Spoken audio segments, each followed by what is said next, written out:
अब हम स्टार्ट करने लगे हैं first week of development. First week of development के अंदर हमारे पास ना ओव्यूलेशन से लेके इम्प्लांटेशन तक सारा का सारा आ जाता है। ठीक है, तो फर्स्ट वीक अब हम डे वाइज स्टडी भी हम करेंगे। फर्स्ट डे इसमें क्या हो रहा है, सेकंड डे उससे पहले लेकिन हमारे पास ना यानी डे ज़ीरो जो होता है ना, जहाँ पे हमारे पास उसको हम कहते हैं वो वहाँ पे हमारे पास फर्टिलाइजेशन होती है।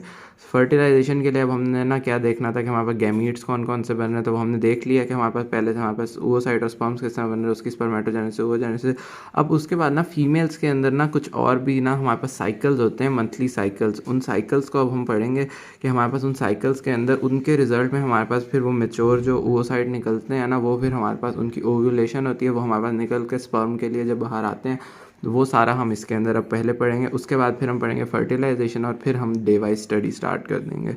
तो अब सबसे पहले हम पढ़ने लगे ओवेरियन साइकिल।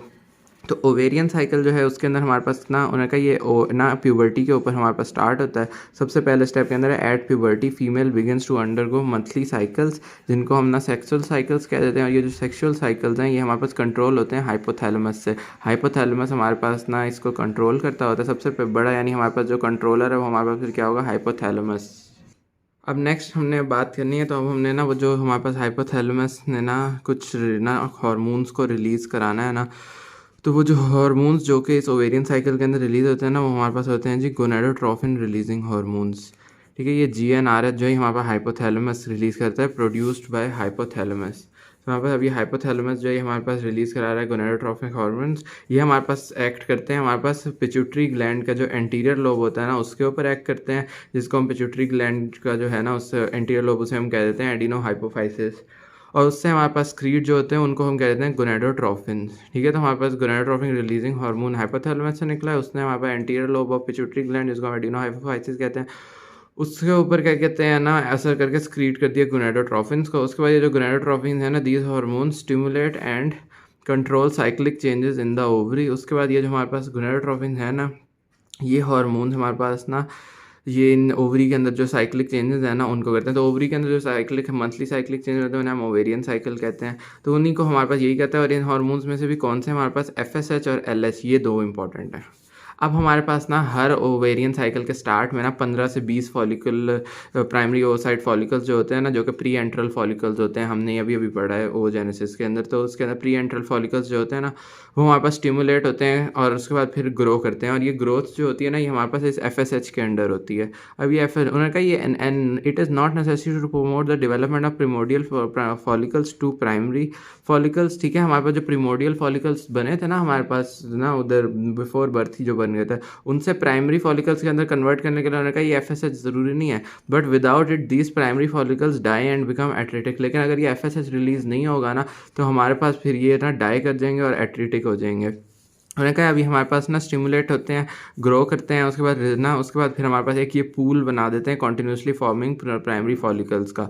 अब ये पूल बन गया। उन्होंने कहा अब नॉर्मल कंडीशंस में ना हमारे पास सिर्फ 15 से 20 में से ना एक जो होता है ना वो हमारे पास ना फुल मैच्योरिटी तक पहुंचता है and only one oocyte is discharge. और सिर्फ वो एक oocyte जो है वो डिस्चार्ज होता है, बाकी सारे जो है वो डीजनरेट होकर एट्रिटिक हो जाते हैं। और एट्रिटिक वाले जो है ना the oocyte and surrounding follicular cells जो है उसके अंदर हमारे पास ना oocyte भी और जो सराउंडिंग फॉलिकुलर डीजनरेट होते हैं और वो रिप्लेस हो जाते हैं कनेक्टिव टिश्यू से। और वो जो हमारे पास डीजनरेटेड कनेक्टिव टिश्यू और वो जो रिप्लेस्ड कनेक्टिव टिश्यू है वो हमारे पास बना रहता है यहाँ पे कॉर्पस एट्रीशियम। ठीक है, तो हमारे पास कॉर्पस एट्रीशियम का पूछें तो आपने बताना है कि हमारे पास जो ना एक oocyte सिर्फ मैच्योर होता है 15 से 20 में से, बाकी जो होते हैं ना वो हमारे पास एट्रिटिक हो जाते हैं। उनका जो oocytes और उनका जो सराउंडिंग फॉलिकल्स होते हैं ना वो हमारे पास डीजनरेट कर देते हैं और रिप्लेस रहते हैं कनेक्टिव टिश्यू और एक स्ट्रक्चर बना देते हैं जिसको हम कहते हैं कॉर्पस एट्रीशियम।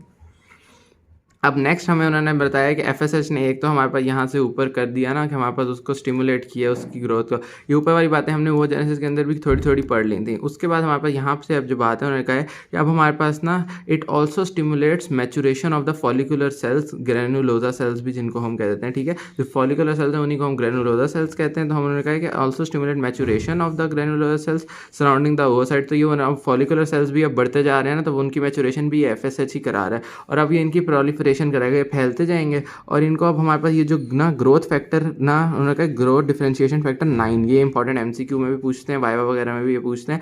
हमारे पास ये जो इनकी ग्रैनुलर सेल्स की मैच्योरेशन है और प्रोलिफरेशन है ना, इसको हमारे पास मीडिएट करा रहे हैं ये ग्रोथ फैक्टर 9, ठीक है। अब member of the transforming growth factor beta, ठीक है। तो हमारे पास ये एक क्लास होती है हमारे पास ट्रांसफॉर्मिंग ग्रोथ फैक्टर बीटा, ठीक है, TGF बीटा कह देते हैं हमेशा। तो इसके अंदर से हमारे पास जो ग्रोथ डिफरेंशियल फैक्टर 9 है ना, 9 ये हमारे पास मदद करता है maturation and proliferation of granular cells. उसके बाद हमारे पास है उन्होंने कहा इन कॉर्पोरेशन, इसके साथ साथ ना हमारे पास जो थीका इंटरनल सेल्स थे ना, जो थीका फॉलिकुलाई के इनर लेयर बनाए थे वो, और ग्रेनुलर सेल्स ये जो सारे थे, ये हमारे पास एस्ट्रोजन्स को भी प्रोड्यूस करते हैं। एस्ट्रोजन्स का आपको पता है कि ना हमारे पास ओवरीज के अंदर ना कितना ज़्यादा काम होता है। और इसके अलावा उन्होंने कहा हमारे पास ना जो है ना एंड्रोस्टेनिडायोन और इसके अलावा टेस्टोस्टेरोन है ना, इनको भी ये कन्वर्ट कर देते हैं हमारे पास एस्ट्रोन और 17 बीटा एस्ट्राडायोल में। तो इनका फंक्शन हमारे पास क्या है कि ना ये हमारे पास थीका इंटरनल और ग्रैनुलर सेल्स हैं, ये हमारे पास एक तो एस्ट्रोजन प्रोड्यूस करते हैं, और ये जो थीका इंटरनल सेल्स है ना, ये हमारे पास कन्वर्ट कर देते हैं हमारे पास ये इसको ना ये जो हमारे पास बने हैं एंड्रोस्टेनिडायोन और टेस्टोस्टेरोन को हमारे पास एस्ट्रोन और 17 बीटा एस्ट्राडायोल में। उसके बाद अब ये जो इसके रिजल्ट्स हैं ना, ये बहुत इंपॉर्टेंट है, ये आपसे लाजमी पूछते हैं पेपर के अंदर कि हमारे पास इसके अंदर क्या है। तो as a result of estrogen production, अब हमारे पास एस्ट्रोजन प्रोड्यूस हो गया, तो अब हमारे पास क्या होगा ओवेरियन साइकिल के अंदर। तो उन्होंने कहा कि अब हमारे पास एस्ट्रोजन प्रोड्यूस हो गया इस सबसे। तो उसके बाद उन्होंने कहा हमारे पास यूट्राइन एंडोमीट्रियम जो होगी ना, यूट्राइन की यूट्रस बॉल जो होती है उसके हमारे पास 3 लेयर होती हैं। तो उसमें जो एंडोमीट्रियम है ना, वही इंपॉर्टेंट होती है सबसे ज़्यादा। तो वो हम अपने पास फॉलिकुलर या प्रोलिफरेटिव फेज़ के अंदर चली जाएगी। ये फेजेस जो हैं यूट्राइन साइकिल के वो भी इंपॉर्टेंट हैं और ना वो हम आगे पढ़ेंगे।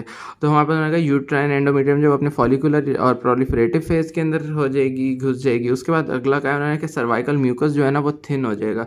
सर्वाइकल म्यूकस थिन होने से क्या होगा कि हमारे पास स्पर्म्स जो है ना वो सर्विक्स के थ्रू ना एंटर होना आसानी हो जाएगी। तो इसलिए हमारे पास सर्वाइकल म्यूकस जो है वो थिन हो जाएगा और to allow passage of the sperm. और तीसरा हमारे पास होगा कि ना anterior lobe of pituitary lobe जो है ना वो हमारे पास ना स्क्रीट करेगा LH को। ये इंपॉर्टेंट है कि LH को स्क्रीट करेगा।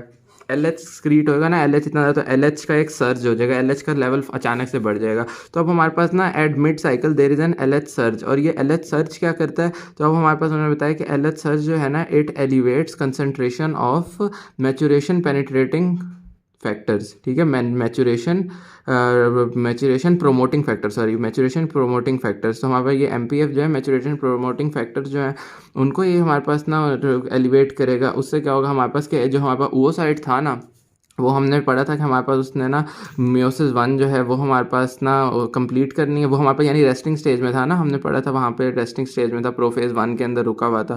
तो उन्होंने वही कहा हमारे पास जो oocyte है ना वो अपना मियोसिस 1 भी कंप्लीट कर लेगा और उसके बाद हमारे पास ना मियोसिस 2 को इनिशिएट भी कर लेगा।